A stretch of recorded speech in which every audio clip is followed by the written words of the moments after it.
Yo, selamat siang semuanya. Kita masuk ke sesi terakhir dari campaign. Bukan sesi terakhir, tapi sesi kedua terakhir dari campaign kami berempat tentang saham logis. Ya, saham logis. Sebenarnya concern dari kami bukanlah untuk pom-pom ya, karena kita nggak ada pom sama sekali. Jadi kalau misalnya teman-teman di sini melihat ada saham yang dibahas, itu murni untuk study case. Ya, study case saja. Jadi kemarin ada di SNG, terus tadi ada Pakuwon, bukan ajakan teman-teman untuk membeli saham. Kemudian tadi saya sempat melihat juga ada di kolom komen terkait beberapa saham yang katanya udah cuan. Sekali lagi, ini bukan acara untuk pom-pom saham, gitu ya. Oke, terus di sesi ini apa sih yang mau saya omongkan? Sebelumnya saya mau kasih tahu bahwa saya di Skartas, seorang konsultan ya, konsultan keuangan untuk personal finance. Jadi kalau teman-teman di sini yang belum kenal, itu pekerjaan saya. Bukan influencers ya, jadi jangan salah tangkap karena saya nggak mendapat uang dari sebagai influencers gitu. Saya konsultan. Di sini karena tadi 3 ekspor sebelumnya dari TRI, dari Pak Kris, dari Pak Dodi sudah menyampaikan terkait analisis saham secara fundamental, value investing. Saya tidak menyampaikan terkait saham di sini ya. Jadi saya akan membawakan sesuai dengan background ya, yaitu di bagian personal finance. Kenapa judulnya The Man with the Umbrella? Ini sebenarnya mengikuti saja sama Pak Dodi. Pak Dodi mau ambil tema dari Squid Game, oke lah kita jalankan tema Squid Game. Tetapi ini cukup sama karena sama juga konteksnya ya. Artinya apa? Bahwa sebelum investasi kita sudah siap segala hal, siap secara pengetahuan, keilmuan, siap secara mental ya, dan siap waktu untuk menganalisis. Jadi ini makna yang akan saya bawakan sebelum kita masuk investasi. Jadi seharusnya memang idealnya ini kita awalkan di awal pertama, tapi karena beberapa alasan satu dan lain hal, maka ini ditaruh di belakang. Oke. Nah, ketika kita bicara soal personal finance, namanya saja personal, selalu berhubungan dengan karakter. Jadi karena sehari-hari saya bertemu dengan klien, ya mau nggak mau harus tahu karakter dari lawan bicara. Entah itu karakter orang yang memiliki penghasilan UMR maupun orang yang memiliki aset miliaran. Apakah sama? Ya berbeda. Berbeda cara berpikir, berbeda cara bicara, berbeda cara berperilaku. Terkadang ternyata ada perbedaan. Bahkan untuk teman-teman yang memiliki range income yang sama, pekerjaan yang sama, karakternya juga bisa beda-beda kan. Apalagi yang berbeda sekali. Jadi karakter itu merupakan salah satu unsur penting buat teman-teman yang kalau misalnya di sini ada yang bekerja sebagai konsultan juga ya, sebagai personal finance consultant, maka mempelajari karakter menurut saya adalah sesuatu yang harus diprioritaskan. Kenapa? Karena kalau karakternya salah menganalisis itu bisa berbahaya. Oke. Karena gue suka sekali nonton ini apa? Anime ya, anime. Salah satu anime yang gue tonton beberapa waktu lalu nih, The Seven Deadly Sins, menggambarkan karakter manusia juga. Ini kalau ada yang suka nonton anime, ya ini bosnya nih, bosnya itu yang si kecil ini, ya. Si Meliodas, ini ada Ban, ada King, ya sampai hafal nih, ada Diane, terus ini ada ini si Bor ya, lupa namanya. Ini Gother, ya, ini Scanor, manusia terkuat yang akhirnya mati gitu. Ya, Nanatsu no Taizai. Nah, kenapa gue angkat di sini? Jadi Seven Deadly Sins. Sebenarnya kita kemarin kan sempat dibahas juga sama TRI ya, sama Pak John gitu kan. Sudah sempat dibahas, tapi mau gue persingkat di sini bahwa sisi-sisi manusia seperti kemarahan, ketamakan, ternyata itu berpengaruh juga terhadap bagaimana habit keuangan masing-masing individu. Contohnya, kalau misalnya kamu memiliki karakter marah, apakah ketika kamu memiliki masalah, terus memiliki amarah yang berlebihan, pelariannya harus spending untuk menghilangkan rasa amarah itu? Atau misalnya kita bicara ketamakan yang dimiliki oleh si Ban. Apakah ketamakan yang muncul dari sisi manusia ini akibat dari faktor eksternal atau bukan? Misalnya apa? Misalnya ada orang lain, ya, atau ada diskon yang pura-pura, atau seperti apa? Oke. Kemudian kemalasan. Misalnya gini, kita malas untuk belajar menganalisis seperti yang dilakukan oleh Pak Dodi tadi pagi ya. Pak Dodi itu ngumpulin data, menganalisis itu bisa makan waktu sangat lama, ya, sangat lama baca laporan keuangan, akhirnya di-emphasize gitu kan.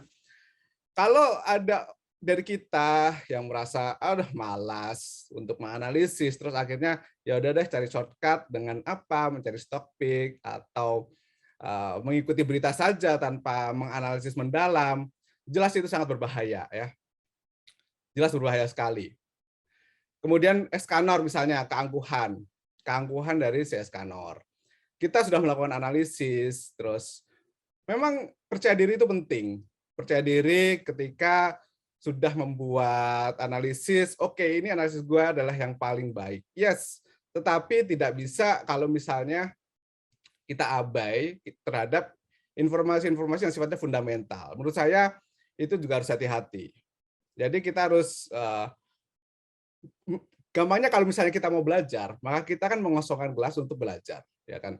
Jadi hal-hal seperti ini yang merupakan tujuh tujuh dosa-dosa ya, 7 dosa-dosa yang harus kita perhatikan ketika melakukan investasi. Bahkan ini sebelum kita berinvestasi, kita harus siap terhadap hal-hal seperti ini. Itu tentang karakter. Makanya ketika saya ngobrol sama seorang klien, saya harus tahu karakternya.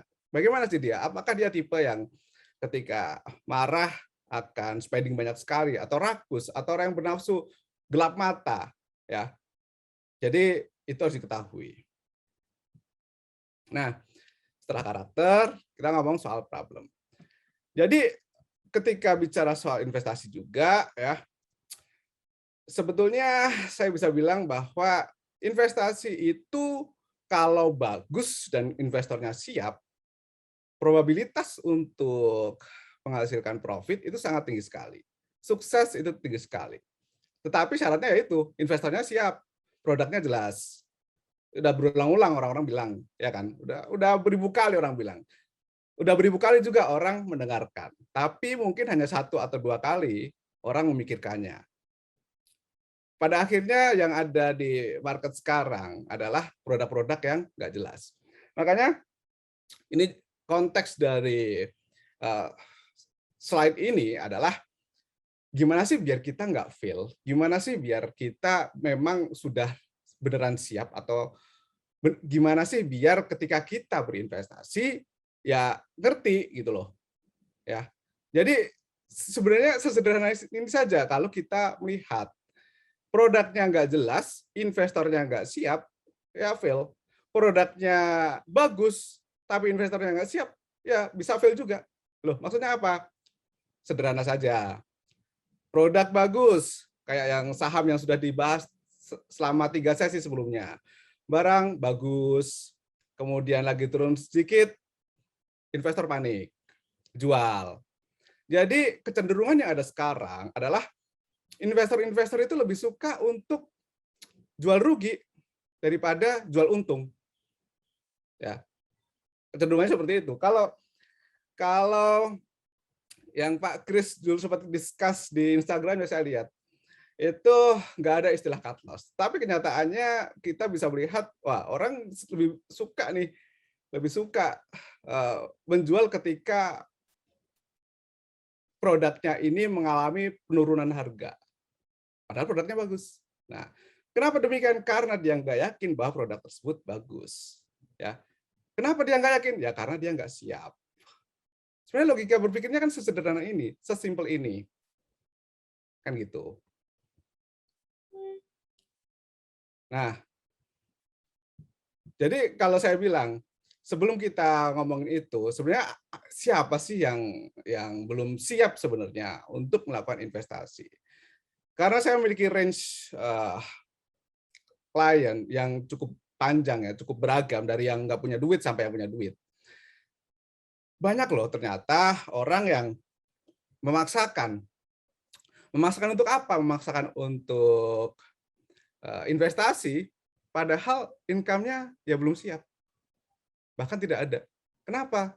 Karena di sekelilingnya sudah banyak sekali ajakan. Ajakan untuk apa? Ajakan, "You masuk saja ke sini. You masuk ke sini, nanti ada loh passive income yang menjadi pemasukan kamu setiap bulannya secara fix." Wah, itu udah membuat kita kabur gitu loh. Ketika kita tidak ada pemasukan, maka investasi itu belum boleh dipikirkan. Itu buat saya itu udah prinsip. Nggak boleh ngomongin investasi dulu ketika pemasukan belum ada. Ya cari dulu, ya cari dulu bagaimana caranya kamu punya active income. Nggak ada cerita passive income kalau nggak ada active income. Dari mana, bos? Ya kecuali ada privilege, seperti yang Pak Dodi tadi bilang. Kecuali itu. Tapi kan seberapa banyak sih orang yang memiliki privilege? Nah, yang kedua adalah orang yang tidak bertanggung jawab terhadap utang. Ini juga prinsip. Kenapa? Karena orang yang tidak memiliki tanggung jawab untuk membayar utang, berarti dia tidak memiliki eh, jalan yang betul ya. Pada akhirnya apa? Wah, ada investasi hajar aja, main margin aja, nggak ngitung. Ya. Tetapi di luar itu, sebagai way of life juga menurut saya tidak tepat. Tidak bertanggung jawab terhadap utang. Karena di piramida keuangan yang saya miliki, utang itu, manajemen utang adalah hal basic yang harus diselesaikan sebelum orang mau ngapa-ngapain. Itu udah basic sekali. Ya. Terus yang ketiga adalah kalau tidak bisa meluangkan waktu untuk belajar. Ini 1 jam saja per hari, menurut saya itu udah cukup. Sepanjang apa? Sepanjang konsisten. Kalau kamu bisa belajar 5 jam sehari, setelah itu selama 2 minggu, 3 minggu nggak belajar lagi, nggak diasah lagi, ya risikonya ketinggian. Risiko ketinggian, akhirnya apa? Investasinya nanti bermasalah. Jadi harus hati-hati terkait waktu. Nah, yang keempat nih, berharap langsung kaya 1000%. Ini kelihatan konyol, tapi ternyata banyak yang kena. Banyak sekali. Paling gampang kemarin deh saya hitung-hitungan. Ada satu sistem robot. Ngasih berapa? Ngasih 30% setiap bulan. Hitung kalau duit 1 juta ya, duit 1 juta saja di compound, dibikin bunga berbunga dengan rate 30% ya, nggak 1000%. Setelah 5 tahun itu bisa jadi orang super tajir gitu loh. Nggak percaya pakai Excel, hitung aja sederhana, 30% bos. Bayangin kalau 1000%. Nah, jadi teman-teman yang memiliki mindset untuk cepat kaya, to be honest itu belum siap untuk investasi. Nggak ada, nggak ada. Waktu sudah membuktikan, ya, waktu sudah membuktikan. Mungkin kalau untuk sekali 2 kali bisa, tetapi in the long run saya tidak yakin. Gitu. Nah, bicara soal investasi, ya kita mulai dari start investasi. Pasti ada trial and error ya, trial and error. Selalu ada ruang untuk salah, karena bullshit lah kalau tidak ada ruang untuk itu. Ruang untuk salah adalah ruang untuk kita belajar. Ya, sebelum kita ngerasain menikmati hasilnya, pasti selalu ada ruang untuk salah, trial and error. Makanya kalau di sini, saya yakin ada beberapa orang yang mungkin baru setahun atau bahkan belum mencoba. Maka pastikan hati kamu siap untuk trial and error ini. Biar lapang, biar nggak kaget. Ya, karena ini adalah sebuah keniscayaan, trial and error. Oke, itulah kenapa mempertaruhkan seluruh uang dalam investasi itu nggak pas. Ya, all in the first time menurut saya tidak pas. Selalu berpikir bagaimana jika saya gagal untuk pertama kalinya, gitu ya.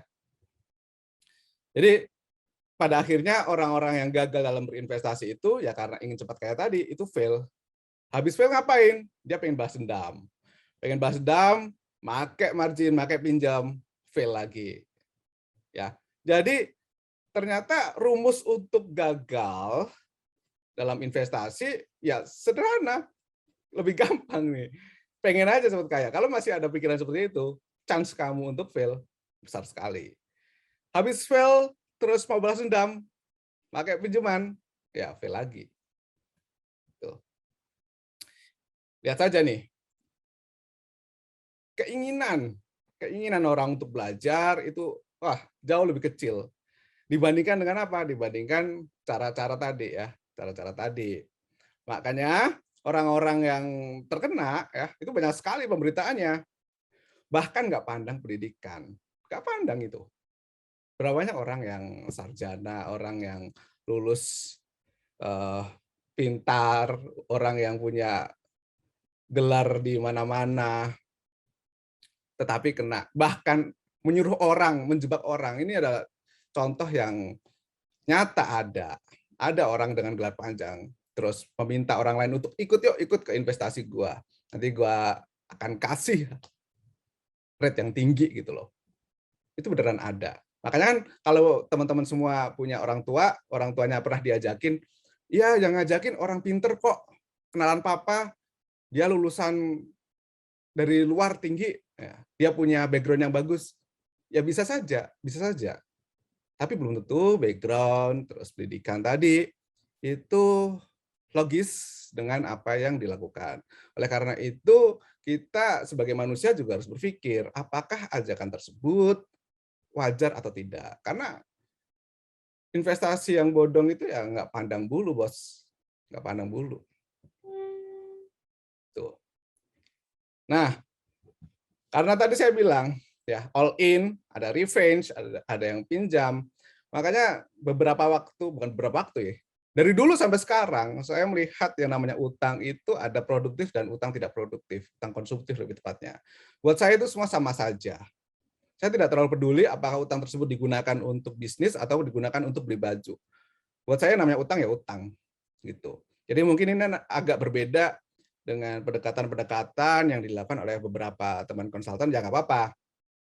Masing-masing punya pendekatan yang berbeda ya, saling menghargai saja. Kenapa saya mengambil posisi seperti ini? Ya karena semua utang itu wajib dibayar, bos. Semua utang, nggak ada utang sifatnya produktif terus nggak dibayar, nggak ada ceritanya seperti itu. Semua utang dibayar. Ya.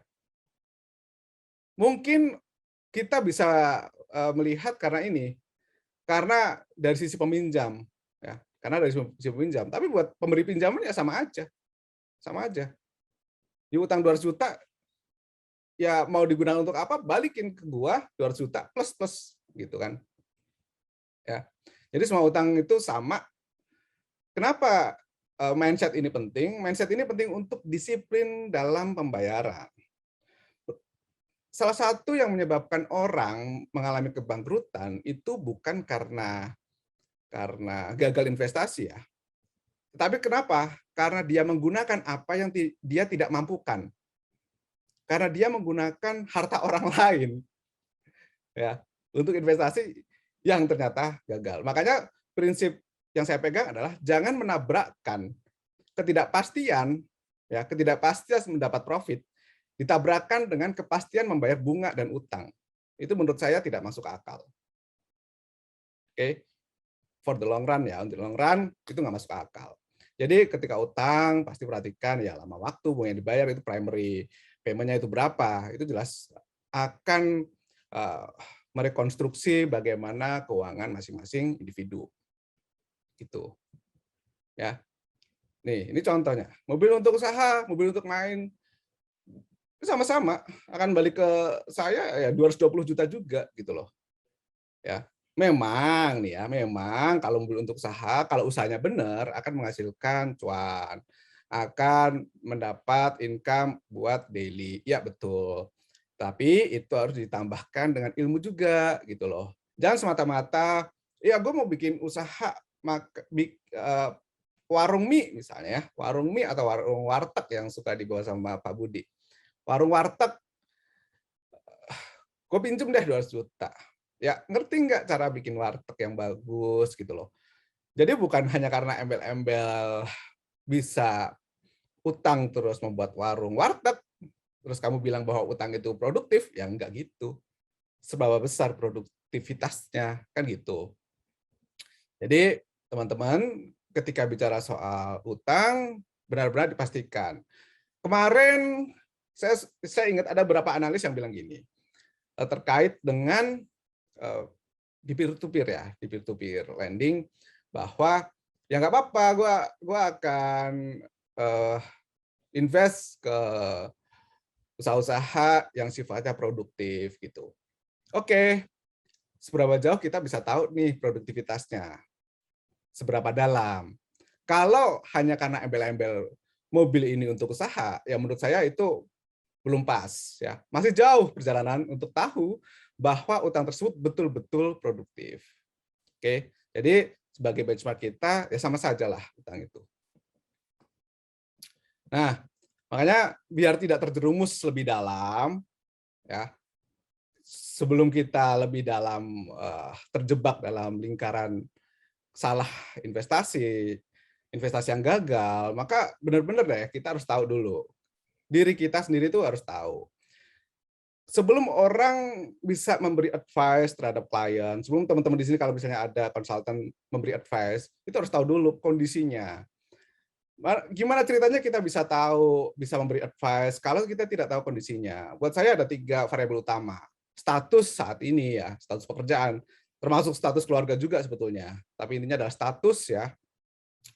Apakah kerjaan kamu sebagai seorang freelancer? Bagaimana sistemnya? Apakah kamu usahawan? Apakah kamu karyawan? Ya, jadi harus diketahui dulu. Terus kondisinya nih, jelas berbeda orang yang single ya seperti saya dengan orang yang berkeluarga seperti Pak Budi itu jelas beda. Atau dengan orang yang memiliki family business itu jelas beda. Treatnya pasti beda. Dan kita tidak bisa, wah enak tuh orang punya tinggal nurusin usaha keluarga. Wah jangan salah, meneruskan usaha keluarga itu ternyata lebih challenging. Ya, udahlah ditekan sama keluarganya, lu harus sukses nih, standarnya kayak gini, itu yang pertama. Belum lagi soal kultur. Ya, kultur kalau papi nggak usah lah pakai medsos-medsos, nggak usah lah pakai IT, toh jalan juga usahanya. Ya, itu challenging di family business. Jadi karakter-karakter kondisi itu bisa berbeda-beda. Ya. Nah, terus belajar. Ketiga hal ini sebetulnya akan menjawab apakah kita itu cocok di investasi atau tidak. Dalam artian investasi saham atau tidak. Kenapa? Karena tadi sudah ada di rules awal ya. Investasi saham itu butuh belajar secara konsisten 1 jam sehari. Kalau baru awal-awal kita meneruskan usaha keluarga, apalagi ditambahkan dengan kondisi sebagai sandwich gen, ya masih ada lagi income stream lain sebagai freelancer, wah nggak ada waktu untuk belajar. Ya saya tidak akan sarankan untuk masuk ke saham, sama sekali tidak menyarankan. Karena buat saya investasi itu banyak ragamnya, dan saham bukan satu-satunya. Ya, memang di kami berempat kita punya investasi, kami berlima mohon maaf, kita punya investasi saham semua. Tetapi treatment saya ke klien-klien saya belum tentu ya. Dan ini buat teman-teman juga harus dipahamin. Meskipun kita mengangkat saham logis adalah cara berpikir kita harus logis. Apakah kita punya waktunya atau tidak? Apakah kondisi kita memungkinkan untuk saat ini atau tidak? Ya. Apakah kita siap selama setahun ke depan di awal-awal tidak menghasilkan profit atau tidak? Kalau kamu nggak siap untuk rugi di tahun pertama, menurut saya nggak siap berarti. Belum pas. Ya. Kalau sandwich generation udah sangat parah, dalam tempo 1 tahun ke depan tidak ada toleransi untuk mengalami kerugian, ya pelan-pelan saja. Mungkin investasi sahamnya tidak sekarang, mungkin tahun depan, ya nggak apa-apa gitu loh. Bukan sebuah paksaan tamak. Nah, 2 hal yang menurut saya penting juga ya, penting juga untuk dipahami adalah sifat ini. orang kadang-kadang mengalami kesalahan dalam overstretching, ya. Apa artinya? Misalnya dalam dua kondisi, ini kan ngomongin duit, dompet itu sederhana ya. Saving dan spending itu kan sesederhana itu ya. Orang nyimpen sama orang ngeluarin, kan gitu. Tetapi yang over itu menurut saya juga berbahaya. Apa itu? Orang yang, wah, gua saving aja lah, gua invest aja lah, nggak peduli, nggak usah spending sama sekali kalau perlu, cukup makan, cukup makan. Mungkin 1-2 orang bisa sukses dengan demikian. 10 orang mungkin bisa oke. Tapi apakah semuanya bisa? Mayoritas kemungkinan akan menimbulkan rasa balas dendam. Contoh sederhana, 1 tahun kemarin 2020 berapa orang yang harus di rumah ya kan, nggak kemana-mana, rasanya gimana sih? Ternyata banyak sekali yang ingin revenge traveling gitu kan, traveling buat balas dendam gitu. Sifat dasar manusia kan sebenarnya kan. Jadi ketika kita bicara soal saving, sewajarnya sajalah, sesuaikan sajalah. Nggak usah sampai hampir menyiksa diri. Karena menurut saya tugas kita di dunia ini kan untuk bahagia ya. Jadi kalau kamu bahagia dengan memepres sama sekali, ya silakan. Tapi kalau sampai kamu bikin kamu nggak bahagia, ya itu red flag. Ya, itu nggak usah lah, nggak usah. Karena akan berpotensi nanti ada revenge spending. Kamu akan habis-habisan tuh jor-joran di suatu waktu untuk apa? Untuk buang duit gitu. Untuk clubbing sampai berpuluh juta, beratus juta mungkin, ya. Karena sifatnya revenge. Sama kalau spending juga, ya. Spending, berlebihan spending, nggak ada remnya. Berakibat apa? Ya kamu spend di luar kemampuan pada akhirnya. Pada akhirnya gitu. Ya. Kenapa? Karena khawatirnya ada debt problem. Udah jor-joran nggak ada tali kekangnya. Jadi buat saya yang namanya personal finance itu sangat dinamis, sangat menyesuaikan dengan kondisi. Kalau ada yang matok sekian persen, well, gua rasa harus diperbaiki karena nggak bisa dipatok. Orang yang punya income 100 juta per bulan jelas bisa, seharusnya ya. Mungkin bisa 20% untuk saving, tapi yang punya income UMR apa bisa? Dan gue yakin yang ikut acara ini kan mungkin nggak semuanya level super tajir gitu kan. Jadi dinamis, tapi tetap apa? Tetap logis gitu. Nah, gue juga mempercayai bahwa semua yang ada di dunia ini selalu ada cost-nya, selalu ada biaya yang harus dikeluarkan. Ya, entah itu untuk kemudahan, entah itu untuk investing. Apapun selalu ada cost-nya. Transaksional. Contoh kata, kalau sekarang kita menghadapi kemudahan-kemudahan, pinjam gampang, ya, tinggal klik nggak sampai 10 menit, fee-nya rendah, ya, itu pasti ada sesuatu yang dibayarkan. Contoh kata gini, ada seorang yang mencoba nih ya, coba-coba, gue mau coba pakai Pinjalah, dia beneran ngeluarin duit nggak sih? Banyak loh ternyata yang nyobain, beneran. Tanpa ada kebutuhan sama saya, pengen nyobain, cair 2 juta, 3 juta. Habis itu keterusan, ya karena nggak tahu kalau harus bayar. Padahal nggak mungkin kan nggak bayar. Ya, mudah cair itu konsekuensinya apa? Bunganya pasti tinggi. Karena kalau mudah cair itu ada barrier-barrier yang harus diterobos.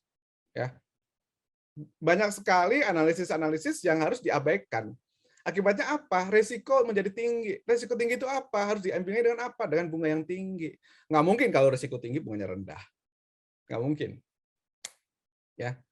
Terus kalau misalnya ada jasa-jasa atau barang-barang yang harganya murah, fee-nya rendah, ya, itu berarti cost-nya itu apa? Ya cost-nya kamu jadi lebih tertarik untuk spending. Oke. Jadi semua yang ada di dunia ini menurut saya ada cost-nya. Cost of business. Investing juga gitu. Apalagi di awal-awal, kalau nggak ada biayanya, nggak ada biaya praktiknya, nggak ada biaya belajar, ya menurut saya ya ngawur, ngacau, ya, ngacau. Dari mana kita bisa tahu kita bisa berhasil kalau kita nggak pernah praktik, nggak ada benchmark kita pernah gagalnya. Menurut saya nggak mungkin gitu loh. Jadi selalu ada cost dimanapun.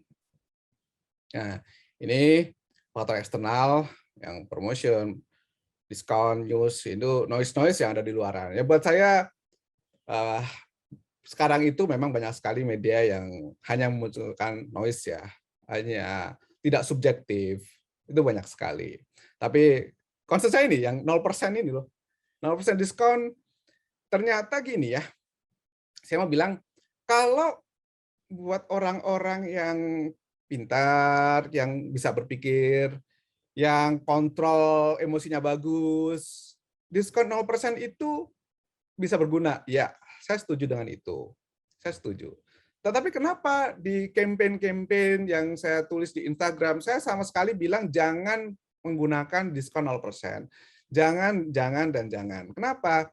Karena gini, sebagian besar orang yang hanya membaca saja, ya, nggak pernah mempelajarinya, itu tertrigger, weh 0% gue mau beli. Nggak sempat mikir. Nggak sempat mikir. Pada akhirnya sebuah barang, ya sebuah barang yang tidak diinginkan, bahkan tidak dibutuhkan, menjadi diingin-inginkan, dibutuh-butuhkan. Kenapa? Karena faktor-faktor eksternal tadi. Faktor-faktor promosi, faktor-faktor diskon 0%. Ya. Jadi dua hal ini menurut saya harus diperhatikan, apalagi saat berbelanja dimanapun gitu. Ya. Dalam personal finance, kalau untuk masyarakat umum, saya selalu bilang, udahlah abaikan sajalah, nggak adalah cerita 0% apa cicilan, sorry, ini bukan 0%, cicilan 0%, cicilan 0%, ya, sama promosi, udah abaikan itu.